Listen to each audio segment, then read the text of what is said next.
പല നാളായി കാക്കും ആശകൾ കലിതുള്ളും കടലും ഇരുളറിയും കാടും വഴിയായി തീർന്നീ യാത്രയിൽ അനുരാഗം തോന്നിപ്പോയ അവരെന്റേതാകും പോലെ അപരാധം എന്നും നേരില്ലല്ലോ ഒരു ലക്ഷം കള്ളം കൊണ്ട് ഈ ലക്ഷ്യം നേടും നേരം അവർ ലക്ഷ്മി ദേവിയായി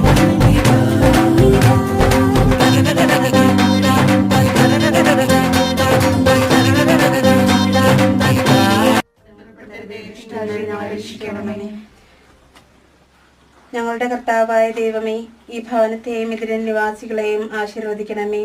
ആത്മീയവും ശാരീരികവുമായ എല്ലാ അപകടങ്ങളിലും നിന്ന് ഇവരെ കാത്തുരക്ഷിക്കണമേ. പിതാവും പുത്രനും പരിശുദ്ധ